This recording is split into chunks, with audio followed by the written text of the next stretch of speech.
All right, hi everyone. Bianca St. Louis, as you can see by there, on the internet known as B. Lori. So I, just wanted to do a quick introduction. Okay, cool. I promise I'm not just the girl on Twitter that just tweets. According to a lot of people, they're like, so what do you do? So what do I do? I actually teach cats how to DJ in the mission. It is, it's helped me out a lot. Tess didn't want to introduce that, but no, I promise. That could actually be #goals. But anyways, right now I'm freelancing and also job hunting. So if you know of any cool marketing gigs, holler at me.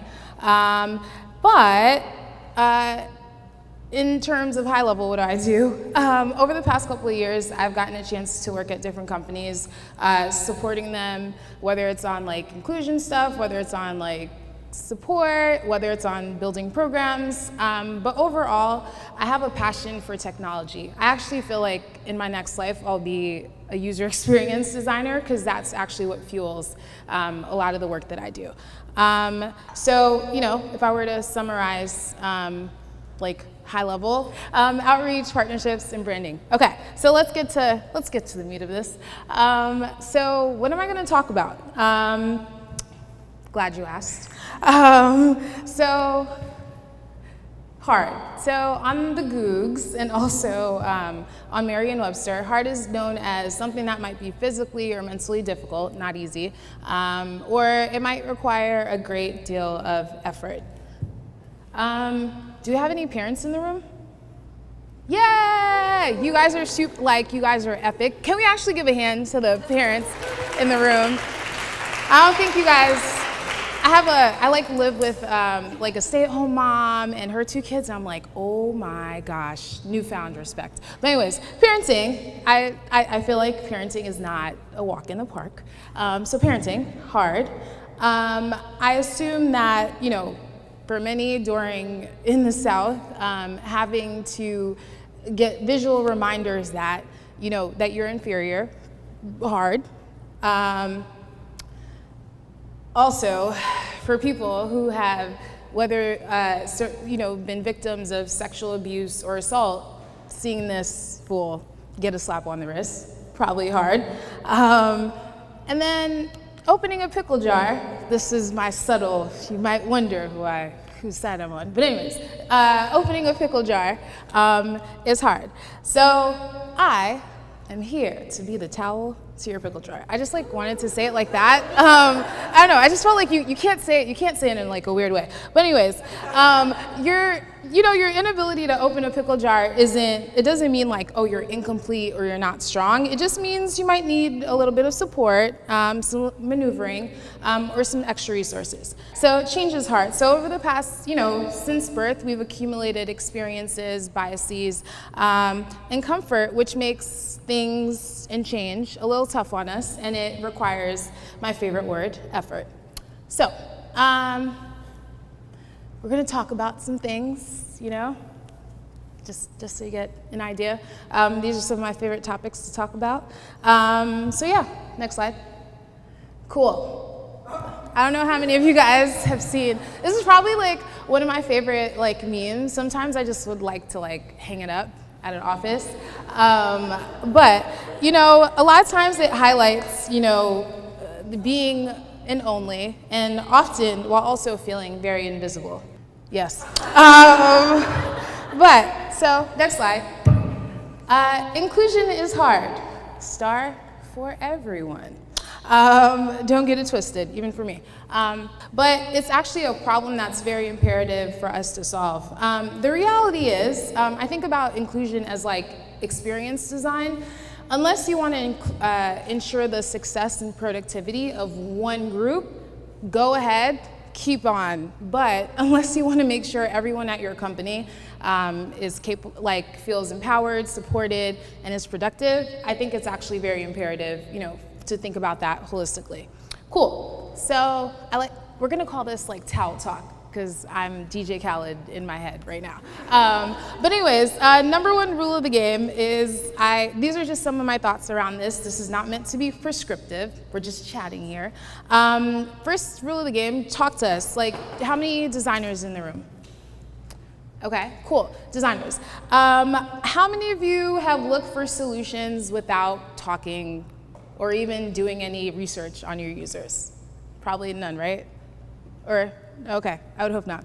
But anyways, at the end of the day, like, I think when you're thinking about creating inclusive experiences, time and time again, I've seen companies or people like just go on without even talking to like their different audiences. So definitely talk to us. Hire more folks that like you want to represent different groups. I know this sounds so simple, but the reality is it is very mentally and emotionally draining to be the only in a space. And then for the folks that maybe it's hard and you haven't added any different folks, invite them to your offices, have them come and do speaker series and talks. Your company needs to get used to seeing people other than white males as experts, and find creative ways to do that if you're having struggle hiring. The other word I put was oasis. The reality is, at times, I'm just gonna need like a space. One of the things that I love that a friend brought that her company did was they had a space, a room that was offline that you could just go into. When I think about things,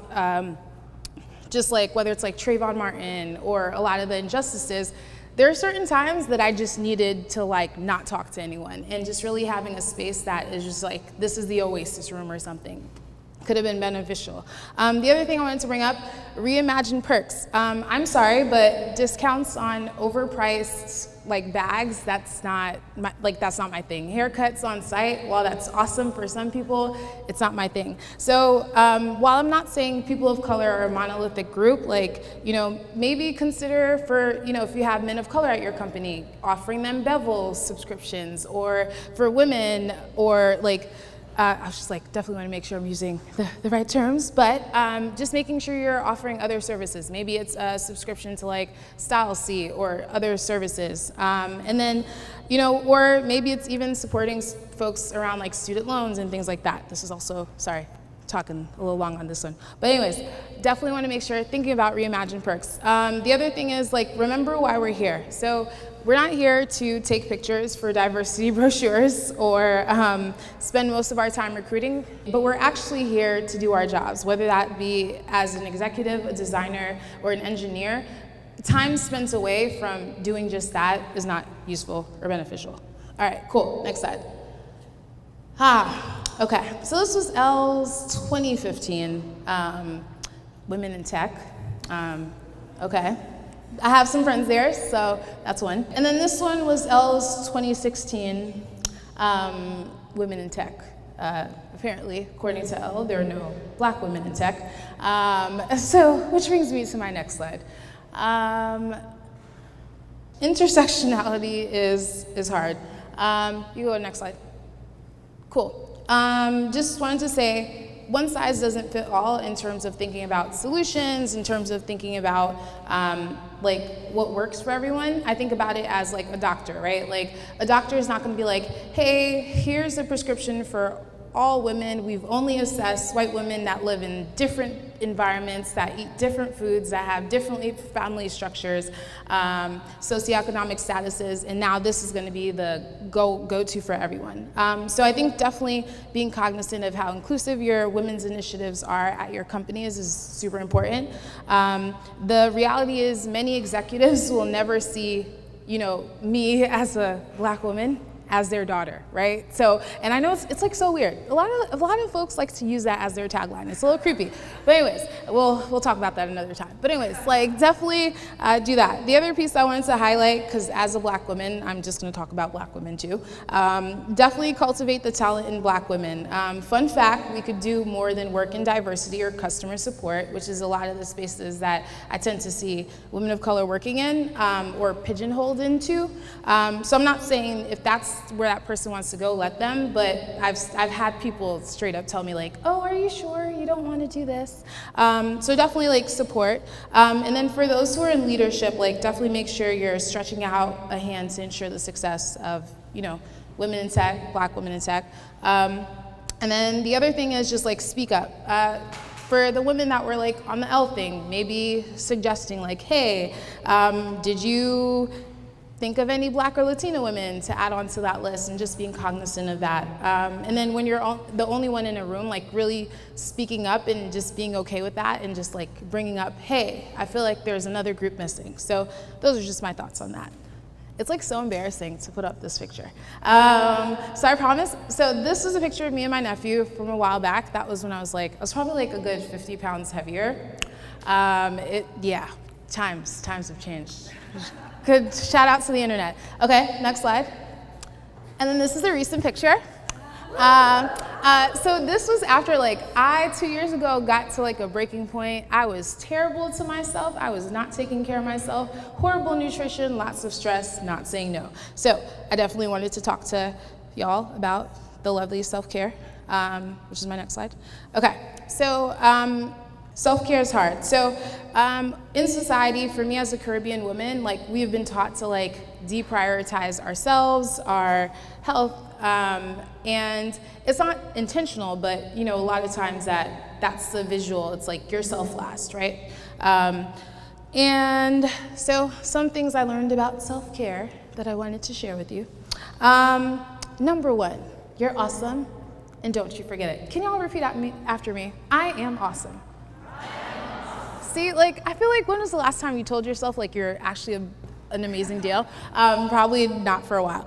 So I often feel like our lack of confidence often causes us to neglect our worth and place our value in affirmation or likability. And then that also causes us to do the things that sometimes are pushing us past our limits. So definitely confidence, find ways to increase that.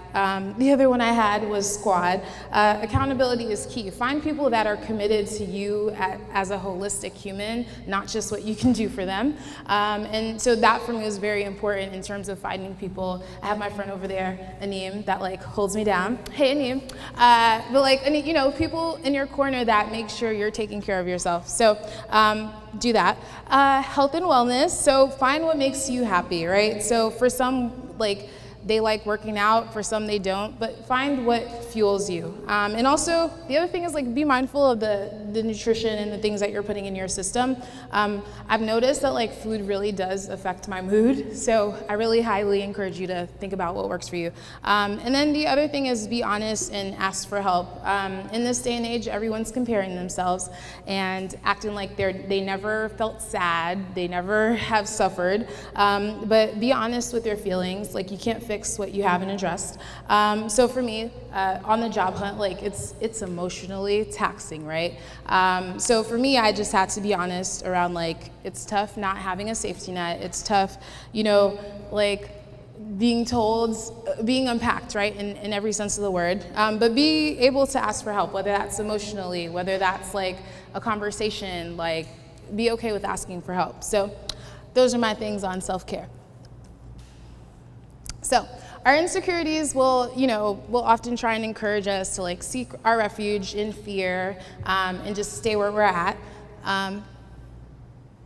So I encourage us to kind of ignore those voices and just really and choose to really cultivate our courage over fear and try things differently and push for change. You got this. I believe in you. Don't stay the same. Change is possible. So I joke around. So at the end of a lot of my tweet storms, I always put like the square cash on the end because I was just like, I've given so much free labor to the internet. That's my other place. So these are the places you could find me. You could find me on email. You can find me on Twitter, and you can find me on Square Cash. But yes, hopefully this was a random talk that encouraged you, that gave you some nuggets of whatever. Thank you for listening. This was awesome. You guys are all beautiful and great, and that is all I got for you. Thank you.